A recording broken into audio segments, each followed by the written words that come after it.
Ibang-iba ang panahon noon sa panahon ngayon, lalong-lalo na sa usapang trabaho, edukasyon at kinabukasan. Ano nga ba ang palaging payo sa atin ng ating mga magulang, ng ating mga lolo at lola? Mag-aral ng mabuti, magtapos ng pag-aaral sa kolehiyo at nang magkaroon ka ng magandang trabaho, makaipon ng pera at magkaroon ka ng magandang buhay. Alam ko namang mahirap, alam kong hindi madali at para bang minsan, milagro na lamang kung mangyayari yun sa'yo. Pero wala tayong magagawa. Yan ang kanilang paniniwala dahil noong una, ganun talaga ang batayan ng buhay. Ganun talaga ang batayan ng magandang kinabukasan. Kapag nakapagtapos ka ng pag-aaral, asahan nung magkakaroon ka ng magandang klase ng trabaho. Pero kung hindi, sa maagang edad pa lamang, magtatrabaho ka na at kikita ng barya para sa iyong pamilya. Ganun kalaki ang pagkakaiba ng buhay noon sa buhay ngayon. Yun bang tipong parang wala ka ng pagpipilian pa? Gagraduate ka ng kolehiyo o magtatrabaho ka ng maaga para sa pamilya mo? Abay kesa nga naman magutom ka at ang iyong mga magulang, ang mga nakakabata mong kapatid, lahat kakayanin mo. Kaya lalaban ka sa buhay na ito at haharapin mo ito ng taas noo. Katulad na nga lamang ng batang si Mila. Itong si Mila ay nagmula sa isang mahirap na pamilya. Mahirap at simple lamang ang kanilang buhay. Kaya nga bata pa lamang, nais na niya na kumita ng pera para kahit paano may pambili siya ng pagkain at mga pangangailangan sa eskwelahan nang hindi na kinakailangang humingi pa sa kanyang mga magulang. Kaya nga naman nang makapagtapos siya ng elementarya, agad siyang nagsimulang mag-apply, sumubok humanap ng trabaho para sa kanya doon sa kanilang kabayanan. Kahit bilang isang tindera, kahit bilang isang utusan, kasambahay o waitress, papasukin niya. Magkaroon lamang ng sapat na halaga para sa kanyang sarili at pangtulong sa pamilya. Sa awa naman ng Diyos ay may tumatanggap naman sa kanya. Kaya nga lang, makalipas lamang ang ilang linggo at ilang buwan, lilipat na muli siya ng trabaho dahil nakahanap daw ng mas magaling at mas maalam sa trabaho ang kanyang mga amo. Ito ang dahilan kung bakit si Mila, kahit sa batang edad, marami ng alam na trabaho. Pero kahit sabihin pa natin, marami na siyang ideya at kaalaman sa pagkatrabaho, kahit kailan, hindi magiging sapat iyon para sa kanya, para sa kanyang pamilya. Kaya nga naman kahit pagod na nga siyang magtrabaho sa umaga, tuwing uuwi siya sa hapon, naghahanap pa siya ng available na trabaho pwede niyang pasukan, kahit part-time lamang. Hanggang isang gabi, habang siya ay pauwi ng kanilang bahay, may nakita siyang isang poster. Nakalagay doon, kasambahay for hire. Ngayon na, contact this number. Agad siyang nag-apply doon. Wala nang dalawang isip pa. Hanggang nalaman niya, isang mayamang pamilya pala ang kanyang magiging amo kung siya'y makakapasok doon. Mayaman sila, negosyante at maraming negosyo. Ang ilan nga doon ay nasa ibang bansa pa, kung kaya naman sila ay palaging abala. At dahil nga kailangan na ng pamilyang iyon ng trabahador, agad tinanggap itong si Mila. Sa awa ng Diyos. Dalawa silang kasambahay at ang iba, tagalaba, tagaluto. Kaya naman masasabi nating kanya-kanya silang trabaho, kanya-kanyang toka. Nung simula ay okay naman ang lahat. Kumikita siya ng tama at mabait naman ang kanyang mga amo. At may mga pagkakataon pa na ang kanyang mga katrabaho ay tinuturuan siya. Ginagabayan siya kaya naman masayang masaya itong si Mila. Kaya nga lang, sa pagdaan pa ng mga araw at mga buwan, may napansin siya. Ano kaya ito? Marami naman silang mga magkakasama sa trabaho. Pero ang ipinagtataka nga ni Mila, bakit tuwing babalik ng Pilipinas ang kanyang among lalaki, palaging sa sunod na araw, may magkukwit na katrabaho, kasambahay. Bigla itong aalis, bigla itong nawawala. At hindi na nga ito nagpapaalam pa ng maayos sa kanyang mga kasama. Hindi ito maintindihan ni Mila. Bakit ganoon? Isang hapon, nakita nitong si Mila ang kanilang tagapagluto. Kinausap niya ito. Ang sabi niya, Manang, pasensya na po kung nakakaistorbo po ko sa inyo ha, pero nasa na po si Joy, si Ate Marie, tsaka po si Ate Leia. Bakit parang kumukonti po ata tayo rito? May problema po ba? Ang tanong ni Mila kay Manang. Ang sabi naman nito, ay naku Ineng, masanay ka na. Masanay ka na. Bukas may bago ka uling kasama. Ako na yata ang pinakamatagal nitong kasambahay. Ay, palibhasa stay out ako dito. At saka medyo matanda na ako. Ang saad ng babae. Itong si Manang ang isa sa pinakamatagal ng kasambahay sa bahay na iyon.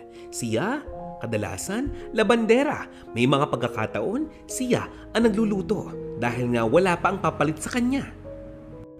At habang si Mila ay nakikinig, palibhasa nga ay bata pa si Mila. Batang isip pa kung tutuusin, kaya napakadaldal niya. Nais niyang malaman kung ano ba talaga ang katotohanan. May problema ba?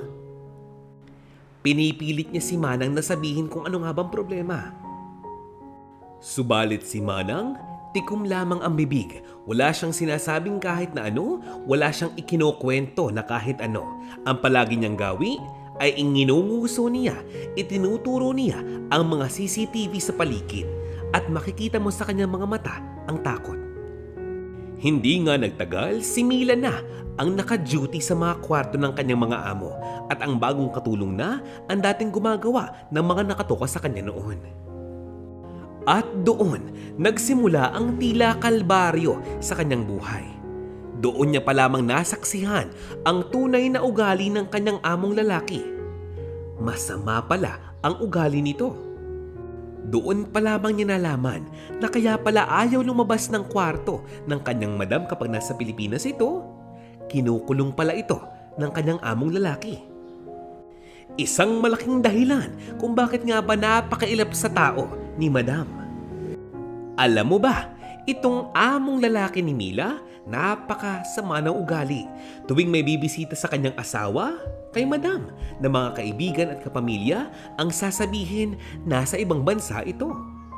Hindi niya ginagawang ipakita ang kanyang asawa sa hindi pa malamang dahilan.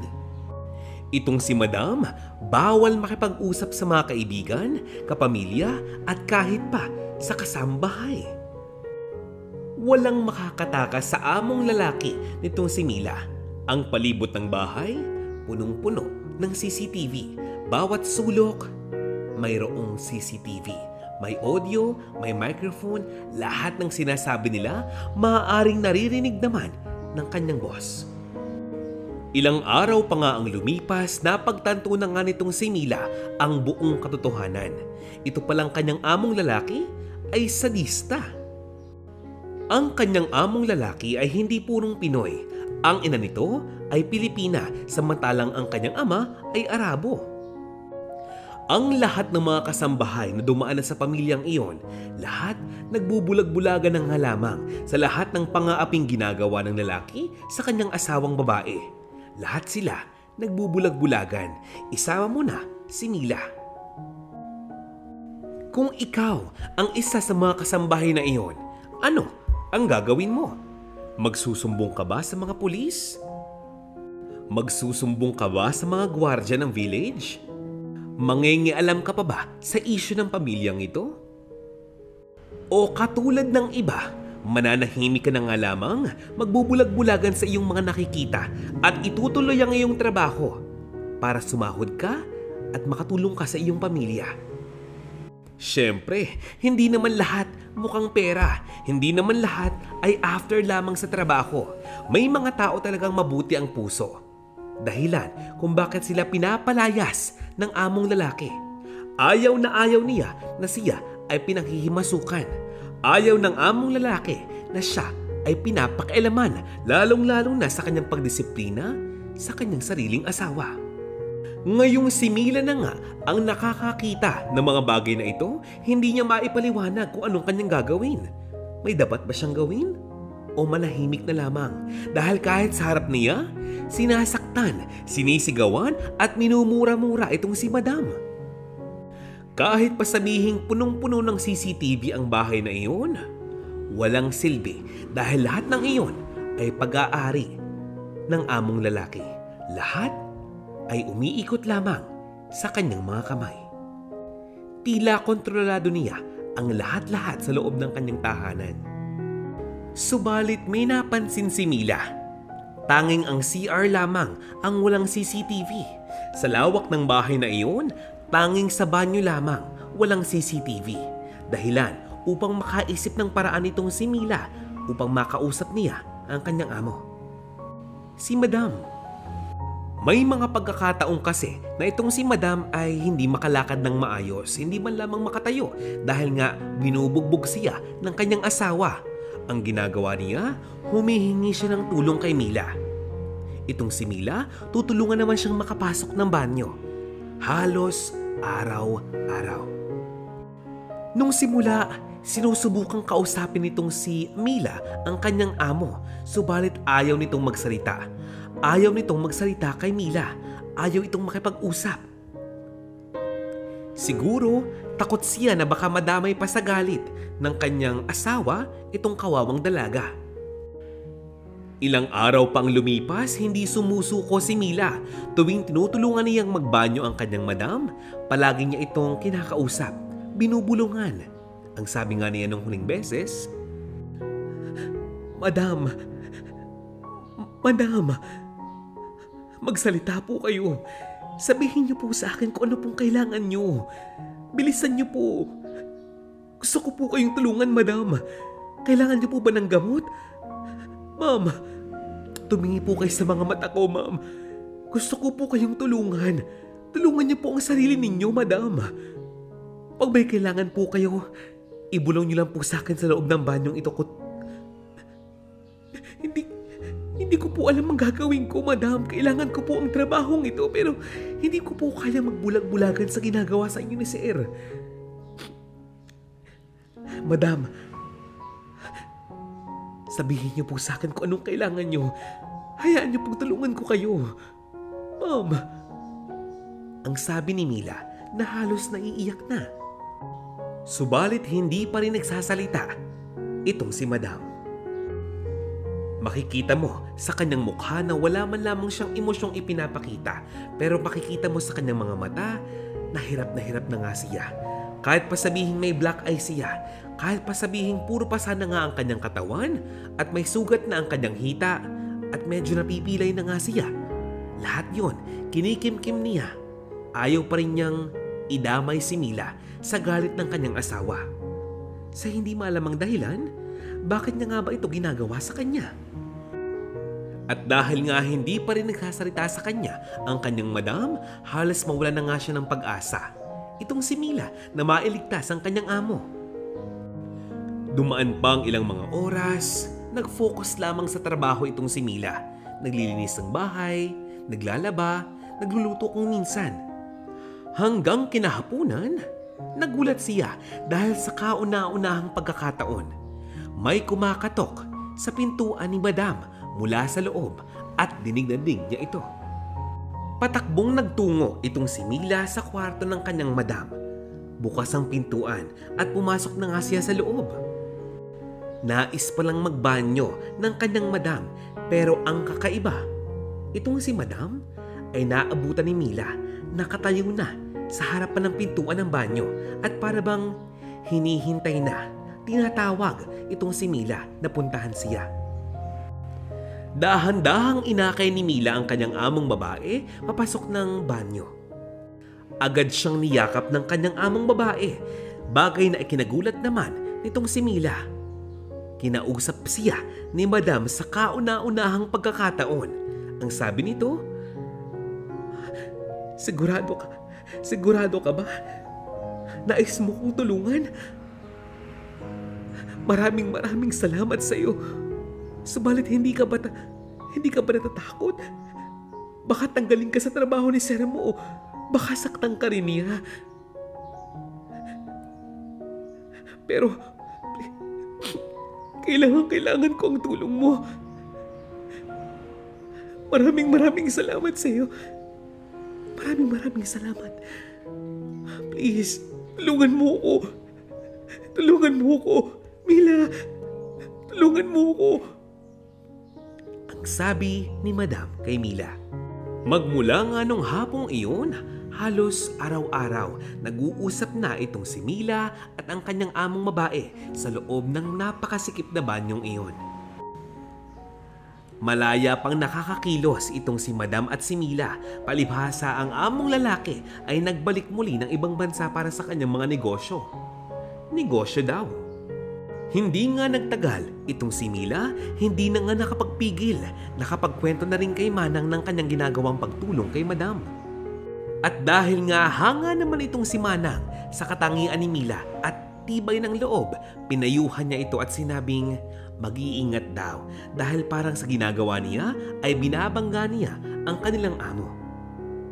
Mila naman, sigurado ka pa sa gagawin mo? Isipin mo, kailangan mo ang trabahong ito, kailangan ka ng pamilya mo, hindi ba? May sakit na ang iyong ina.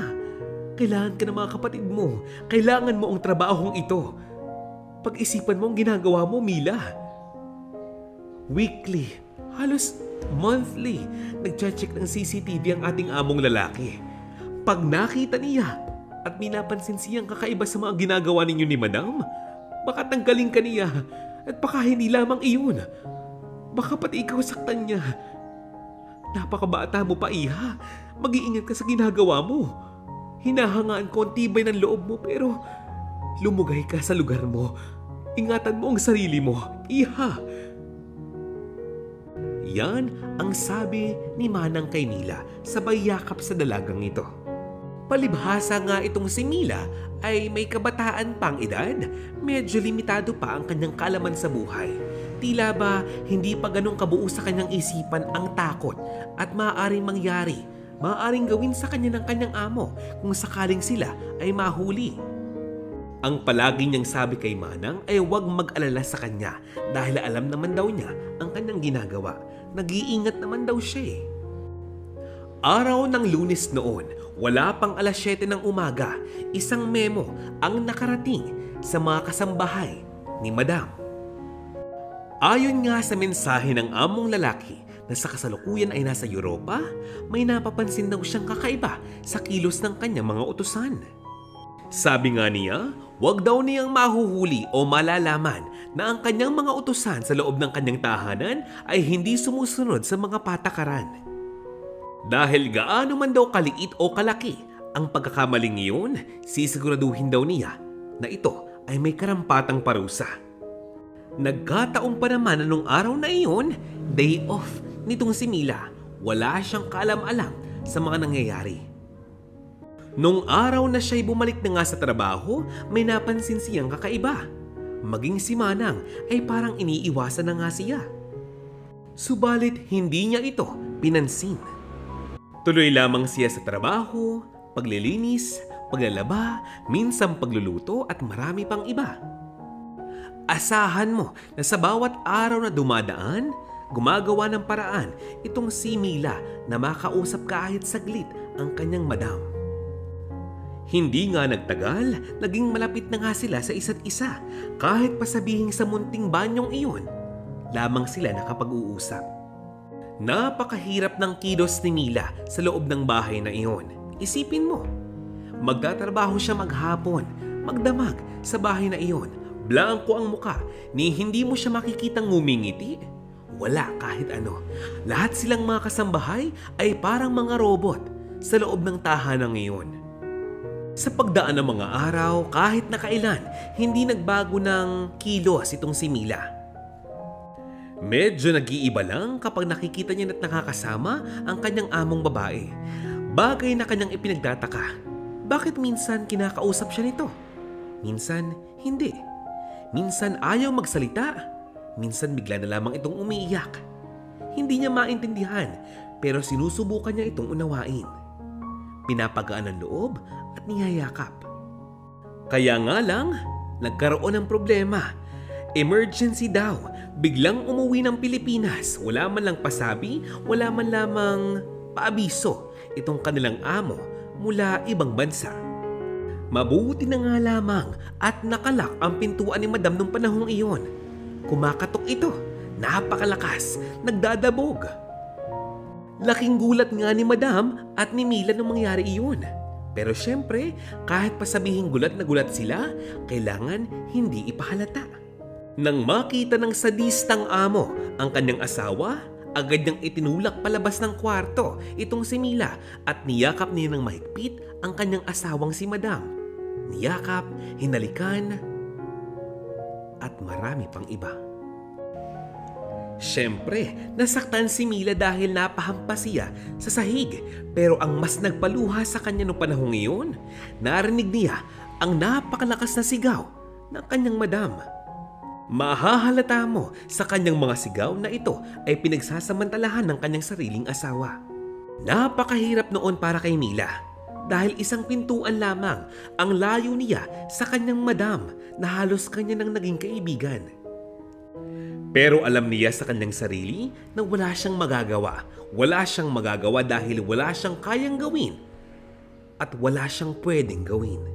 Ang hindi pa maintindihan ni Mila, bakit tuwing uuwi ng Pilipinas ang pamilya? Bakit tuwing ang kanyang amo lamang ang dumarating? Bakit hindi kasama ang dalawang anak na lalaki? Masyado bang abala ang mga anak ni Madam na nasa ibang bansa? O baka naman sadyang walang pakialam ang mga ito sa kanilang nag-iisang ina? Makalipas pa nga ang ilang mga linggo, itong among lalaki ay nagpa siyang bumalik sa ibang bansa. At si Madam na natiling nasa Pilipinas, nakakulong sa kanyang kwarto na parang isang alipin. Maraming katanungan si Mila sa kanyang isip pero ano nga ba ang kanyang magagawa? Samantalang hamak na kasambahay lamang naman daw siya. Kung ikaw, si Mila, sa puntong iyon, ano ang iyong gagawin? Comment down below.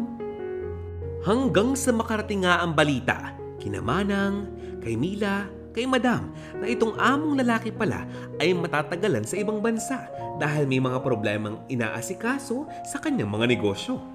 Dahil sa balitang iyon, nakaramdam ng kaunting galak si Madam dahil sa medyo matagal na panahon, siguro ay hindi niya malalasap ang pananakit ng kanyang asawa.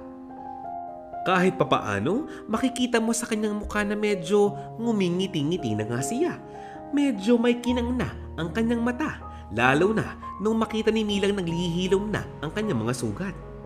Nakakalungkot nga lamang dahil halos ang ibang mga pasaniya sa muka ay kailangan pang patungan ng kolorete at make-up para lamang makitang okay lamang siya. Araw ng Lunes noon, halos alas 7 na nga ng umaga, pumasok ng kwarto ni Madam itong si Mila at nagkunwaring maglilinis daw siya ng banyo. Pero ang totoo, nais niyang kamustahin ng kanyang amo. Oh, Madam, mukhang napakaganda ng gising ninyo kanina. Kamusta na po kayo? Gumagaling na po ba mga pasa ninyo? Madam, may gusto po ba kayong kainin? Alam ko namang masarap yung mga pagkain niyo sa bahay na ito pero baka po may nais kayo, ibibili ko po kayo. Baka po may iuutos kayo sa akin, sabihin niyo lang po. Ano po yun? Ang tanong ni Mila sa kanyang amo. Alam mo Mila, wala akong kailangan sa ngayon. Nais ko lang munang magpasalamat sa iyo sa lahat-lahat ng ginawa mo para sa akin, ha? Malapit na akong makalaya Mila, huwag kang mag-alala. May plano na ako. Pero sa ngayon, dito ka lang muna ha. Huwag ka sana munang mag-quit sa trabahong ito ha. Bibigyan kita ng warning kapag handa na ako. Pero sa ngayon, please, huwag ka munang umalis ha. Aasahan kita ha, Mila. Maraming salamat sa iyo. Ang sabi ni Madam at muli siyang lumabas ng banyo. Sa pagtagal pa nga ng mga araw, lalong lumakas ang loob ng malaman ni Mila ang buong katotohanan mula sa bibig mismo ng kanyang among babae. Isang lihim. Lubos na ikinagulat ni Mila nang malaman niya na ang kawawang babae pala sa kanyang harapan, ang babaeng palaging binubugbog at sinasaktan ng kanyang sadistang amo, ay ang tunay na mayaman. Ito palang si Madam ang tunay na may-ari ng mansyon at ng loteng iyon na kinatitirikan ng magandang bahay na iyon. Ito palang si Madam ang dapat na nagmamay-ari ng mga negosyo sa Pilipinas maging sa ibang bansa. Dahil siya ay anak ng kanyang ama, isang delatore. Ang asawa pala nitong si Madam ay isang ordinaryong clerk lamang ng kanyang ama noon. Nagawa lamang niyang makuha ang halos lahat ng kayamanang ito nang maging asawa siya ni Madam Maya. Palibhasa itong si Hector ay sadyang gahaman, nagawa niyang angkinin ang mga iyon sa lalong madaling panahon. Sa madaling salita ay parang ginamit lamang ni Hector ang kasal nila nitong si Maya kung kaya't nakuha niya ang mga kayamanang nasa kanya ngayon. Habang hindi makapaniwala itong si Mila sa mga sinasabi ng kanyang madam, may idinagdag pa itong si madam. Ang sabi niya, "Alam mo ba, Mila, hanggang ngayon hindi ako makapaniwala. Dahil sa asawa ko lang ang power nila. Tinakot nila ako na baka raw hindi ko na makitang muli ang mga anak ko. Pag hindi ako pumayag, pag hindi ako sumunod sa kanilang nais, anong magagawa ko? Lahat ng bagay kaya kong tiisin para sa mga anak ko. Nagawa kong iwanan ng mga anak ko sa Italia habang ako'y umuwi ng Pilipinas dahil yun ang utos nila sa akin. Ang iba kong kamag-anak walang kaalam-alam sa pangyayaring ito. Lahat sila nasa Italy na at ang nag-iisa kong kapatid ay matagal nang patay. Hindi ako makapaniwala pero kailangan kong makabangon muli, Mila." Ang sabi ni Madam kay Mila. Sa lahat ng pangyayaring ito, ang tanong lamang ni Mila sa kanyang madam ay, "Bakit hindi po kayo tumakas? Bakit hindi po kayo umalis sa lugar na ito? Tutulungan ko po kayo. Madam, maniwala po kayo. Gagawin ko po ang lahat upang makatakas kayo rito." Subalit ang tugon sa kanya ni Madam Maya ay, Mila, kailangan mo kong intindihin. Hindi ako pwedeng basta umalis sa lugar na ito. Bahay namin ito, Mila. Mahalaga sa akin ang lugar na ito. Hindi lamang dahil ito ay isa sa mga kayamanan ko at ng pamilya ko, pero Mila, napakaraming magandang alaala ang ginawa namin ng pamilya ko rito. Ng mga magulang ko, ng kapatid ko. Hindi pwedeng basta mawala ito sa akin. Isa pa, Mila, marami akong nakatagong lihim sa lugar na ito. Tanging ako lamang ang nakakaalam noon at nakakaalala noon. Inalagaan ko ito ng matagal na panahon. Hindi pwedeng iwanan ko ito basta-basta. Ang sabi ni Madam, "Oo nga po, naiintindihan ko po kayo, pero sa akin lang, Madam, gaano ba kahalaga ang mga bagay na yun kumpara sa buhay ninyo?" Ang sabi ni Mila. Ang sinabi ni Madam ang tuluyang nagpatahimik dito kay Mila. Ang sabi niya, "Mila, alam mo ba ang dahilan kung bakit hindi ako nagsasalita? Kung bakit hindi ako nakikipag-usap nung simula pa lamang? Dahil nagpapanggap ako na wala akong naaalala. Nais kong magpanggap na dahil sa pananakit sa akin ng asawa ko ay nalimutan ko ang lahat ng mga bagay na mahahalaga.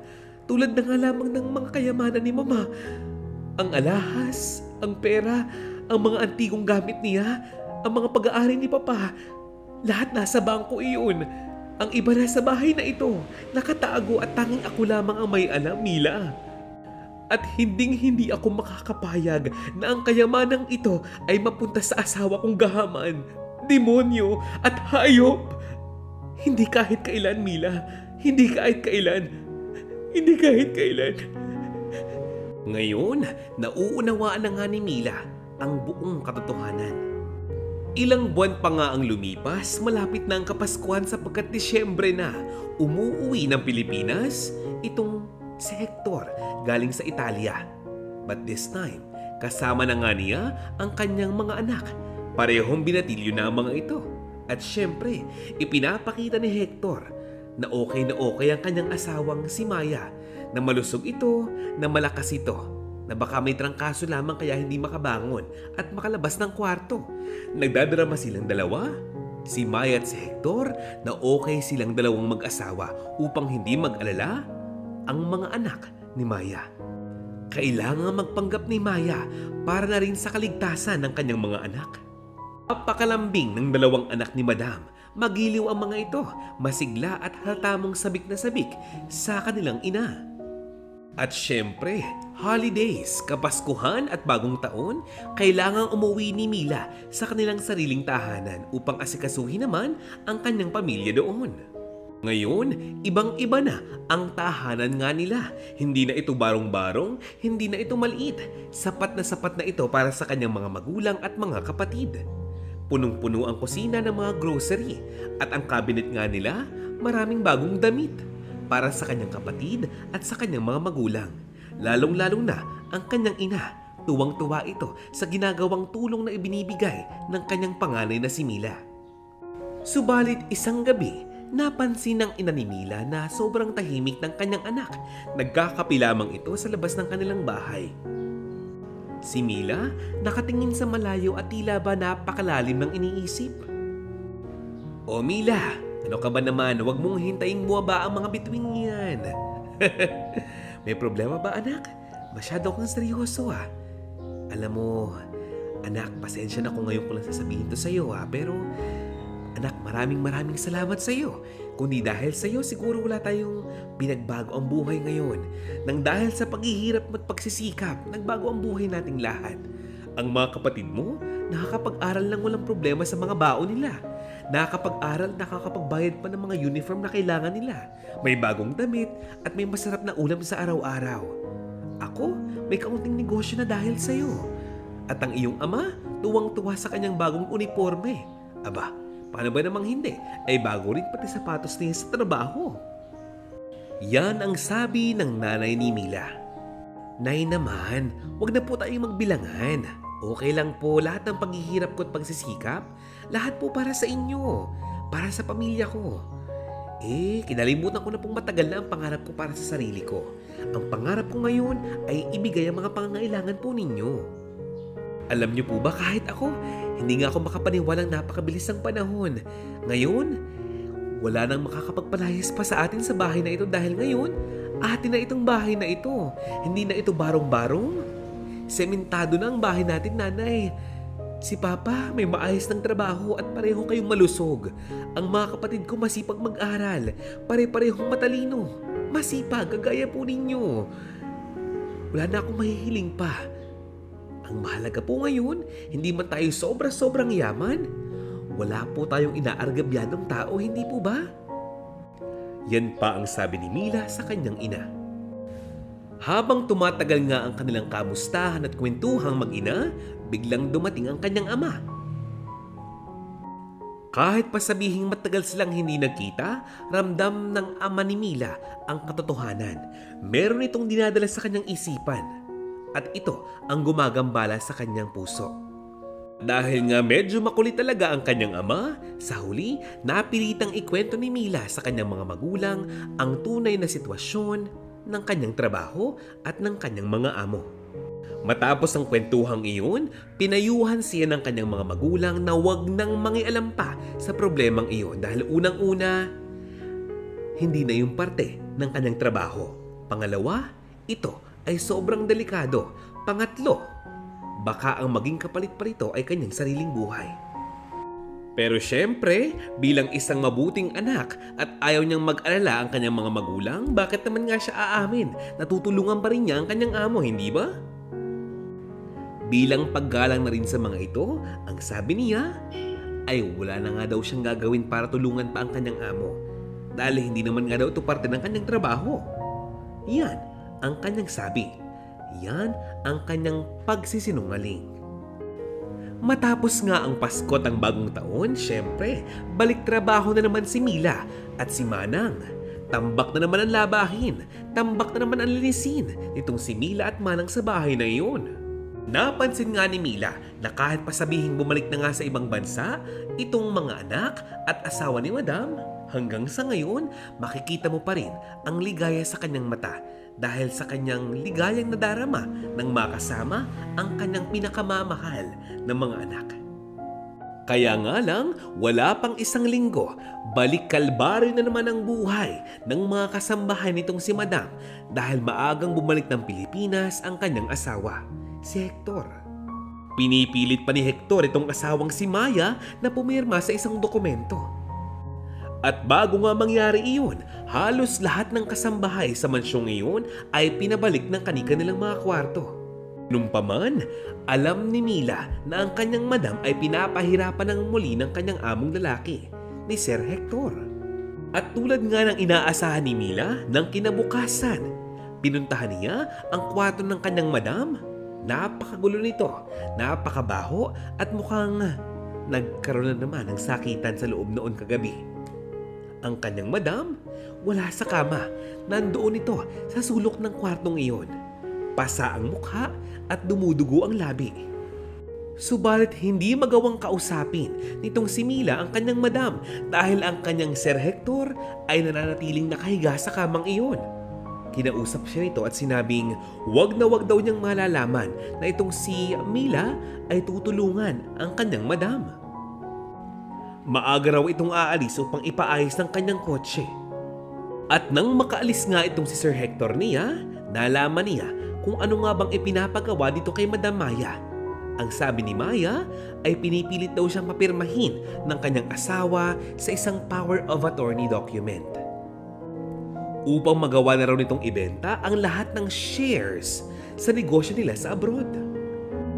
At noon, may sinabi itong si Maya kay Mila, isang napakahalagang bagay, dahilan upang tumango na lamang si Mila at dalian sila muling naghiwalay upang hindi makahalata ang kahit na sino.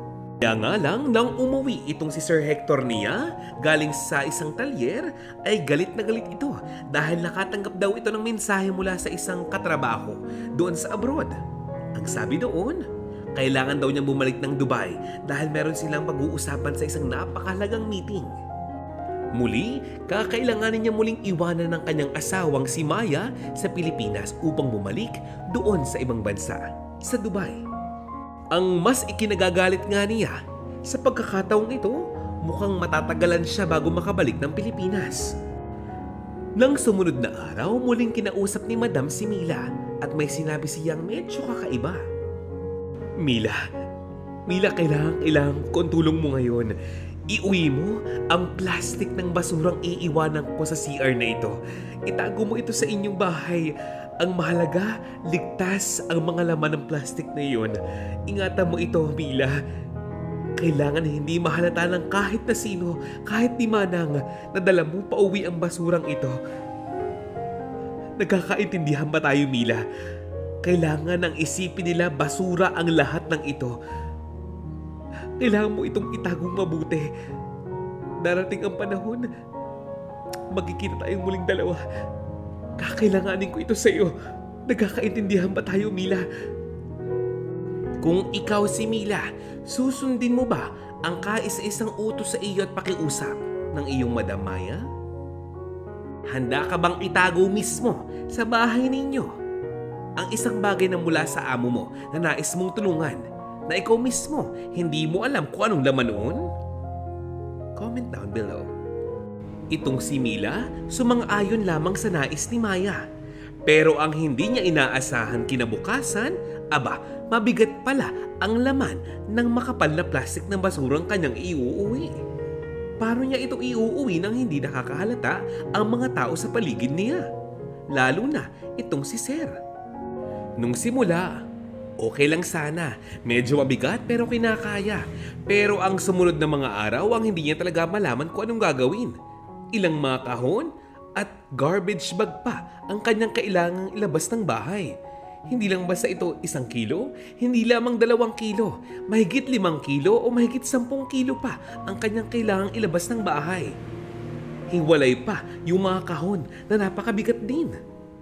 Kung tutuusin, kailangan niya ng tulong upang ilabas iyon. Pero kahit na kailan, hindi siya pinayagan at sinabihan ng kanyang among babae na humingi ng tulong kahit kanino. Kaya nang mailabas niya ang lahat ng iyon, maitago upang maiuwi niya sa kanyang sunod na day off, ay kinausap niya si Madam. Madam, mawalang galang na po pero ano po ba yung pinapabitbit niyo sa akin pa uwi? Napakarami po noon. Napaka-imposible pong walang makahalata sa aking gagawin. Baka po sabihin ng mga tao na nagnanakaw ako sa inyo. Madam. Ang sabi naman ni Maya, ano ka ba naman, Mila? Saan ka nakakita ng taong nagnanakaw ng basura? Mila, ipinagkakatiwala ko sa iyo ang mga alahas ng aking ina. Mga diamante, singsing, kwintas at marami pang iba. Yung iba nga doon, mga antigong perlas. Mataas na karat ng mga ginto at marami pang iba. Hindi ko na yung kayang bilangin pa. Hindi ko alam kung magkano iyon pero mahigit 20 milyon yun kung tutuusin. Nais ko sanang ingatan mo ang lahat ng iyon, ha? Tatakas ako sa lugar na ito at magkatago ko sa Italy. At balang araw, babalik ako at hahanapin kita, Mila. Alam kong biglaan ang lahat ng ito pero sana nauunawaan mo ko. Malaki ang tiwala ko sa iyo, Mila. Napakalaki ng tiwala ko sa iyo. Tawarin mo na ako pero ikaw lang ang maaari kong asahan sa mga itong klase ng bagay, Mila. Alam mo yan. Sabihin mo nga sa akin kung ikaw si Mila at ang iyong matalik na kaibigan ang taong nais mong tulungan. Mayaman ay nais ipagkatiwala sa iyo ang kanyang kayamanan? Ano ang gagawin mo? Sisirain mo ba ang tiwala niya? Magkukwit ka na ba sa trabaho mo at uuwi na lamang sa inyo upang bumuo ng panibagong buhay sa malayo? O itatago mo ito para kung balikan ito ng may-ari ay okay pa rin kayo?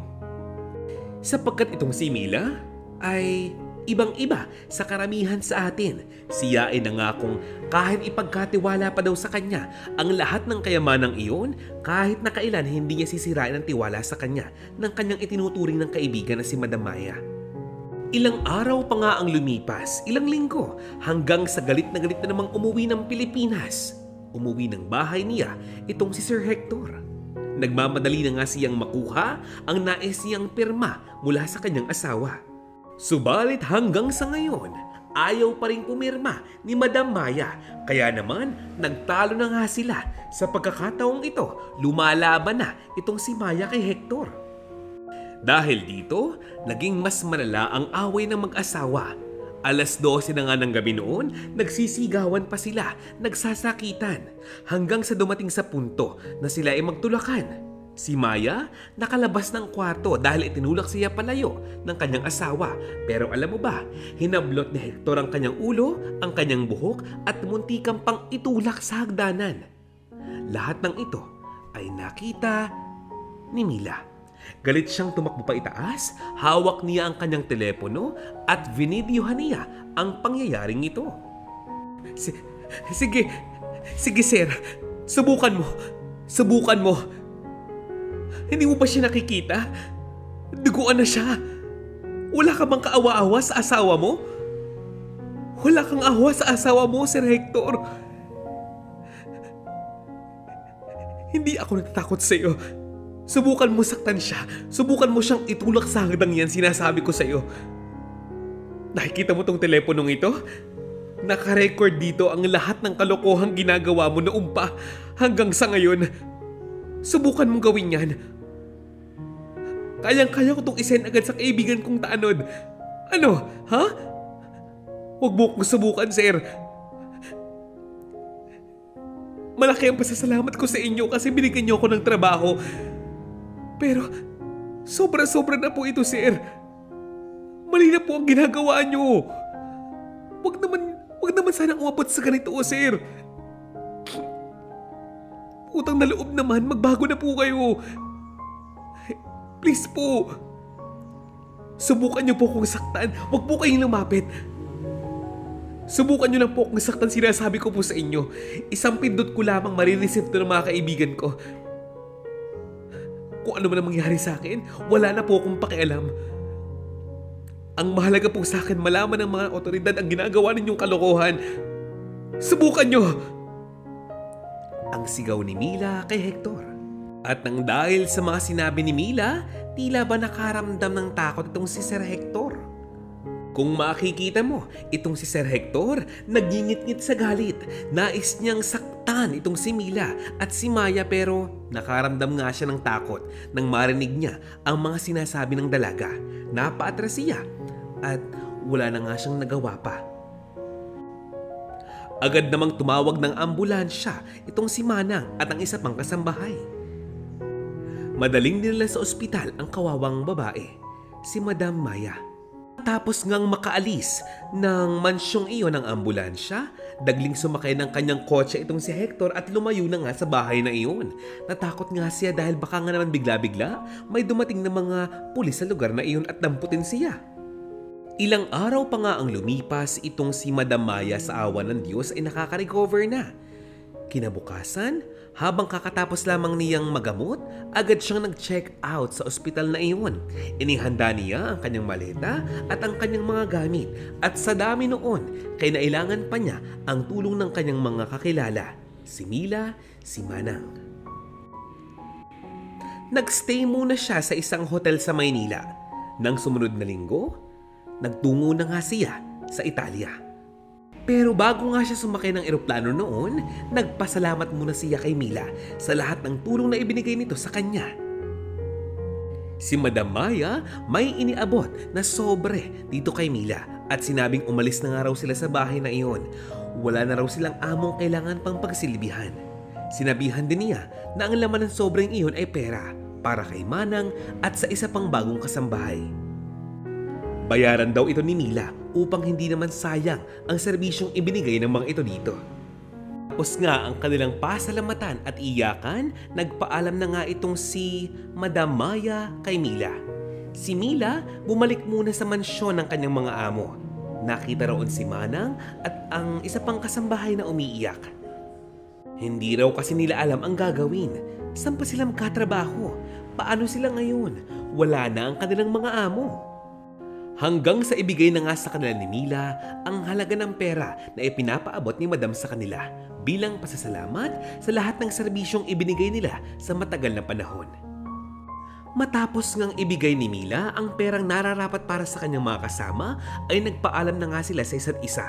Nangako kung magkikita silang muli ay hindi na muling pag-uusapan pa ang insidenteng ito.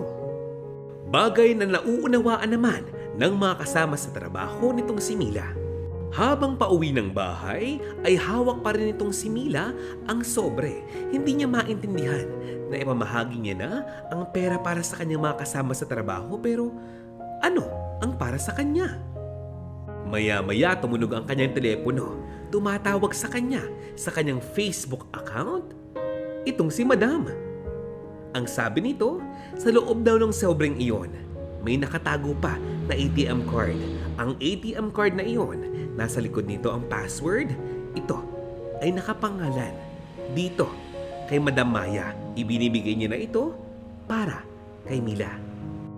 At dahil nga medyo nangangailangan talaga nung panahong iyon si Mila, naisip niyang i-check ang ATM na iyon sa isang ATM machine sa bayan. At halos lumuwa ang kanyang mga mata. Abay 500,000 piso ang laman nito. Doon daw pala pumapasok ang interes ng pera ni Madam na nasa Bangko ng Pilipinas. Ang mensahe nga nitong si Madam Maya sa kanya ay gamitin daw niya ito sa tama upang tulungan ng kanyang pamilya at ang kanyang sariling makabangon sa buhay na ito. Ang dagdag pa nga ni Madam Maya ay sana hindi siya magawang kalimutan ng mabuting taong si Mila. Bagay na sinigurado naman ng kasambahay. Nang makarating nga siya ng bahay, sinabi niya ang lahat ng ito sa kanyang mga magulang. Nais sanang magpasalamat ng kanyang mga magulang at kapatid sa kanyang Madam Maya. Kaya nga lang, hindi na niya ito makontak pa. Pero sa puntong ito, hindi na para kabahan pa itong si Mila. Unang-una, kasama na ni Maya ang kanyang pamilya. Kaya imposibleng may masama pang mangyari sa kanya. At ang lahat ng mga mangyayari pa sa hinaharap ay pinagdarasal na lamang ni Mila sa Panginoon. Ilang taon pa nga ang lumipas na kapag tapos na ng pag-aaral ang lahat ng kapatid ni Mila, ngayon siya naman ang magtatapos ng kolehiyo.